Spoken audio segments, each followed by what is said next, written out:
As pesquisas sobre o câncer não param e cientistas da Nova Zelândia alertaram para o uso indiscriminado da maconha e uma possível epidemia de câncer de pulmão associado à erva. A oncologista Valéria Ribeiro continua com a gente aqui. Você pode fazer a sua pergunta para ela também. Valéria, é uma pesquisa que assustou, porque, pelo que eles disseram na pesquisa, fumar um cigarro de maconha equivale a um maço de cigarros de tabaco. Exatamente. O que acontece, assim... a gente não tinha muitas pesquisas relacionadas à maconha, porque normalmente isso vinha mascarado com outros hábitos que também levam ao câncer de mama. Então, por exemplo, fuma maconha, mas fuma um cigarro normal. Então, qual dos dois que é realmente o causador, né? Esse trabalho agora, o diferencial dele é que ele deu um tratamento estatístico para isso e com isso ele conseguiu definir exclusivamente o risco da maconha. E o que foi descoberto é que aumenta em 5,7 vezes a chance da pessoa que faz uso recreativo na maconha ter um câncer de pulmão. E é dose dependente, ou seja, quem fuma mais por mais tempo tem uma chance maior. E por isso essa preocupação de uma epidemia. Exatamente, por isso a preocupação da epidemia. Porque como está realmente tendo um uso indiscriminado, né? Principalmente pelo adulto jovem, então a preocupação é que esse trabalho foi feito com pacientes em torno de 55 anos, pacientes até 55 anos, quer dizer, são pessoas jovens, né? Então, o jovem que fuma hoje, ele vai desenvolver daqui a pouco, até os 55 anos. Então, como nós temos uma quantidade maior de jovens fazendo uso recreativo da maconha, provavelmente lá na frente a gente vai ter uma explosão. Quer dizer, uma explosão de gente doente, não é? Uma explosão de gente doente com uma doença grave. Exatamente. O câncer de pulmão, apesar de hoje em dia também a gente estar com sobrevida maior, estar com uma qualidade de vida melhor, mas o câncer de pulmão é uma doença grave que ainda mata muito. E esse tipo de câncer especificamente relacionado ao cigarro ou à maconha, ele tem um potencial muito mais agressivo. Então, é preciso esse alerta mesmo. E aí, eu estava lendo nessa pesquisa que o grande problema também é o filtro, né? Porque o cigarro tem filtro. O cigarro tem filtro. E a maconha não. E a maconha não tem. E além da falta do filtro, quando se faz o uso da maconha, costuma-se tragar mais profundamente e por mais tempo. Quando você faz isso, mais substância cancerígena fica depositada no pulmão. Né? Mais carbono fica depositado no pulmão. Por isso que o potencial de causar câncer, o dano potencial é maior. Isso é um alerta até para políticas públicas também de conscientização. Sim, com certeza, para políticas de conscientização. A gente precisa informar, precisa orientar esses jovens que eles estão correndo risco, sim. Hoje, qual é a incidência do câncer de pulmão, Valéria? A gente tem, ele é um dos mais graves que a gente tem? Sim, ele é um dos mais graves e um dos que mais matam, tá? Então, assim, primeira incidência você tem mama na mulher e próstata no homem, mas o pulmão, ele mata muito mais do que esses dois.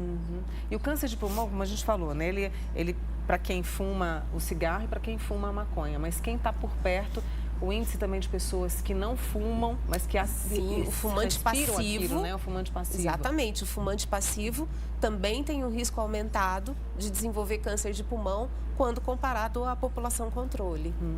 Deixa eu ver com algumas perguntas que as pessoas estão mandando para a gente pelo nosso WhatsApp, para a doutora Valéria. Bom dia, doutora Valéria. Quero saber por que as reações após o tratamento, da químio e da rádio não passam quando a gente termina o tratamento. Tem uma explicação? Eu nunca tinha ouvido isso, Valéria. Realmente às vezes acontece. Tem uma explicação, sim. Quando você termina a rádio ou a químio, ou melhor, quando você está no tratamento da rádio e da químio, o organismo, ele produz algumas substâncias inflamatórias que a gente chama de interleucinas, tá?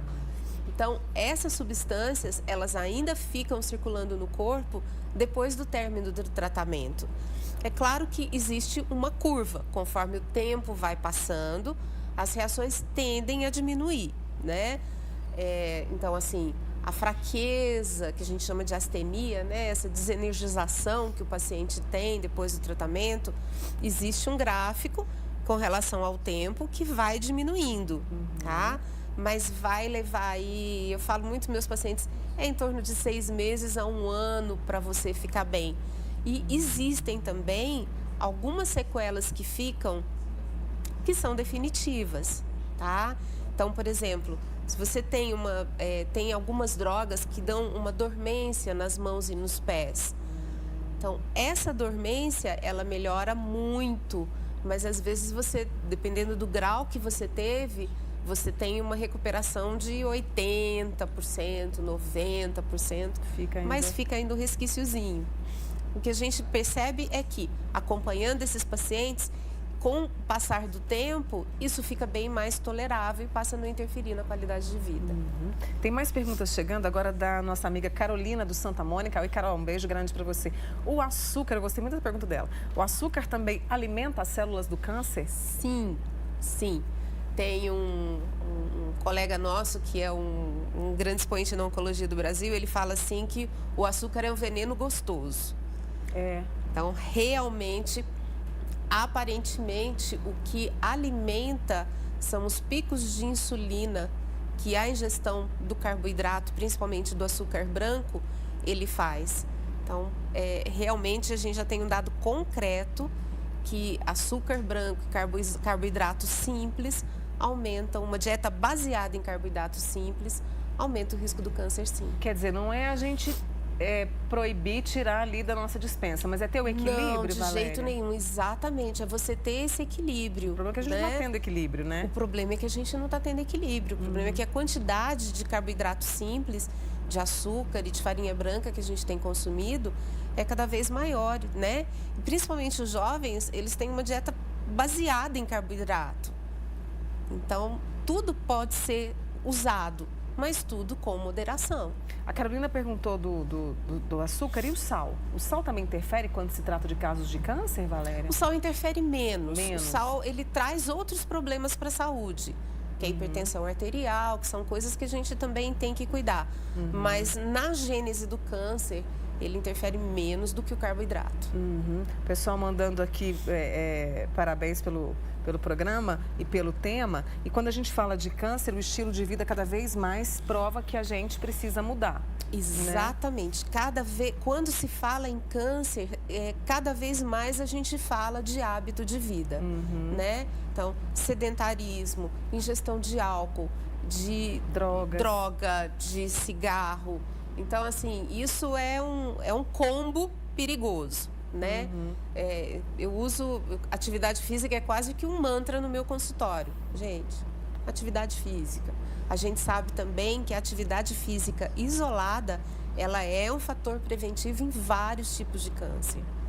Então, não adianta, o corpo foi feito para se mexer, né? Então, vamos nos movimentar, né? Para a gente poder evitar o câncer. Eu gosto sempre de trazer os especialistas ao Manhã Total, porque é um alerta que a gente precisa fazer. Porque o INCA, ele vai trazendo todo ano a perspectiva, né, de novos casos. Então, por isso que a gente sempre faz esse alerta para vocês. Valéria Ribeiro, oncologista, obrigada mais uma vez por ter vindo. Prazer enorme estar aqui sempre, viu? Muito obrigada. Melhoras para a gripe. Obrigada.